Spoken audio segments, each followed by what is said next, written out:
Ek is opgewonde om vandag hierdie getuienis met julle te deel.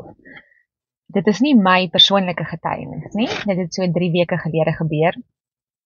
So, die wat my ken sal weet dat ek kyk nie, ons in die gesin kyk nie nuus nie. Ek volg nie enige nuus berigte of programme, websites op social media nie. So ek was so dankbaar geweest toe my tannie die naweek vir my hierdie getuienis aangestuur het. Want dit het my net so vol hoop en geloof net weer gemaak en net weer vir my laat besef wat belangrik is en ook om die verantwoordelikheid oor te dra aan ons kinders. So om dit nou op te som, maar julle kan self gaan lees die hele berig op Marula Media se website. Tik net in Blood of Jesus en dan sal die berig oppop. So Jannie Du Plessis, die ou Springbok speler se vrou, Ronel, dit is maar soos, ek kom vertel eers klaar die storie. So, hulle skryf daar, dat hulle was in hulle huis gewees, en Ronel, die ma, was in die huis gewees, en die 3 kinders. En wat toe gebeur is, daar 3 mans ingebreek. En sy was toe met haar alleen, en die kinders het toe opgehardloop na haar toe, en so is sy surrounded met die 3 mans voor haar, vrou alleen met haar kinders. En wat sy te doen is, in die situasie spreek sy die naam van die Here. Sy sê, oor en oor en oor, blood of Jesus, blood of Jesus, blood of Jesus. En wat gebeur het, is die man het verbouwereerd gelyk toe sy dit gesê het, en hulle daar uitgehardloop.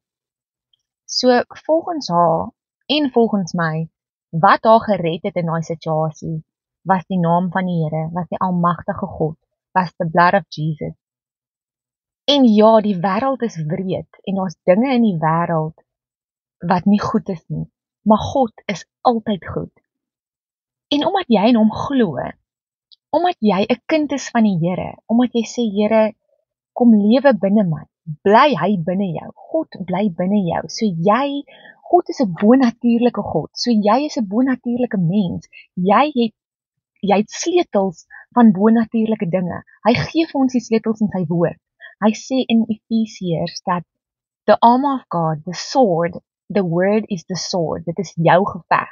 So as iemand voor jou staan met 'n geweer, dit is natuurlik, ja, en daai geweer kan jou doodmaak, maar jou almagtige God kan jou beskerm, maar jy moet dit spreek, jy moet daai sleutel draai, jy het die sleutels, maar jy moet daai sleutel draai, jy moet daai woorde uitspreek, en sy sê in the blood of Jesus, en God sê in sy woord, vra vir my in my naam, in Jesus naam, en ek sal dit vir jou gee. In Hebreërs 4 vers 12 staan daar, for the word of God is alive and active. Die woord van God is lewendig, so net soos wat 'n geweer lewendig is, net soos wat 'n mes jou kan seermaak, die woord van God kan jou beskerm, en kan ook seermaak.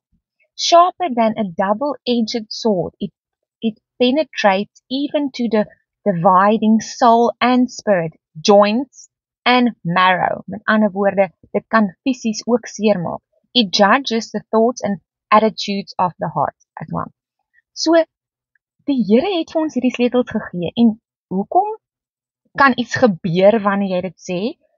Uit geloof uit. So dit klink nie natuurlik nie, want dit is nie natuurlik nie, dit is bonatuurlik. Ons is deel van 'n koninkryk kingdom. Ons is deel van God se koninkryk. Want Jesus is binne ons, God is binne ons, so dit maak jou bonatuurlik. So jy hoef dit nie in die natuurlike te sien vir dit om waar te wees nie.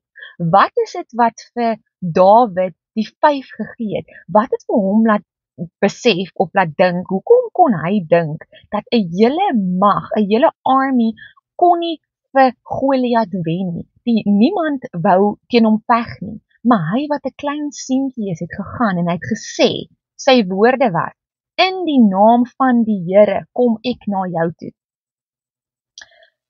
En dit het gebeur, en dit is nie die klippie wat hom doodgemaak het nie, dit is sy geloof in die Here, en die Here wat hom gehelp het in daai situasie.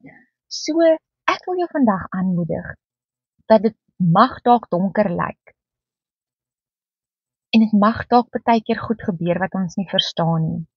Die wêreld is lelik, maar God is altyd goed. En jy as 'n kind van God kan dit activate. Jy is 'n kind van God, kan jou familie beskerm. Jy is 'n kind van God, kan 'n verskil maak, want God bly altyd dieselfde, maar ons het die verantwoordelikheid, ons het die tools om dit te gebruik. So toe besef ek in dit, die kinders in daai situasie byvoorbeeld, het dit nie gesê nie. Ek dink myself, wat as my kind in 'n situasie kom? Soos ek weet dit. Ek het altyd hierdie dinge met as so iets met my moet gebeur. In Jesus naam weet ek dit gaan nie met my gebeur nie, maar as so iets met my gebeur, dan sal ek sê, the Lion of Judah, the blood of Jesus. Ek weet God se bloed beskerm my, want hy het vir my aan die kruis gesterf en sy bloed het gevloei aan die kruis. So in daai het hy dit overcome. Hy het klaar alles gewen. Hy is bo elke mag en gesag. So in sy naam is ek beskerm.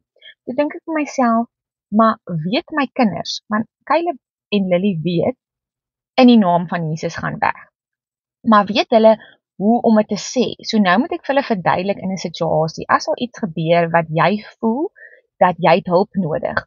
Jy weet dat Jesus by jou is, jy weet Jesus is in jou hartjie, so spreek dit, sê dit, van jou woorde, dis soos, dan sê ek, verduidelik ek vir hulle, soos Dawid, het Dawid gesê, in die naam van Jesus kom ek na jou toe. So dit is wat jy in so 'n situasie moet doen. Jy moet die bloed van Jesus bo jou toe trek, soos wat ons in die aande bid. Jy moet daai voorbeeld stel vir jou kinders, en jy moet dit vir jou kinders laat verstaan. Dit is wat hulle moet doen in hierdie situasie. Want as hulle nie weet nie, hoe moet hulle self dan beskerm? So dit is ons verantwoordelikheid as ouers, en dit is jou voorreg as 'n kind van God, om jouself te kan beskerm, want jy het iets wat die wêreld nie het nie. Jy het vir God binne jou, saam met jou, vir jou. Hy veg vir jou, saam met jou. So ek wil jou aanmoedig om die woord van die Here te spreek, die naam van die Here te spreek, die bloed van die Here oor jou huis te trek. Wat het die Israeliete in Egipte gedoen? Hulle het die bloed van Jesus op hulle deure gaan smeer, as 'n simbool dat hulle sal veilig wees. So, ek wil jou aanmoedig in dit, en gebruik dit, want die Here het jou iets gegee wat die wêreld nie het nie, maar ons kan dit gaan net vir jou baat, as jy dit glo, en as jy dit spreek. So spreek die naam van die Here oor jou gesin vandag, oor die omstandighede, en kyk hoe die Here vir jou veg. Jy moet 'n mooi dag hê.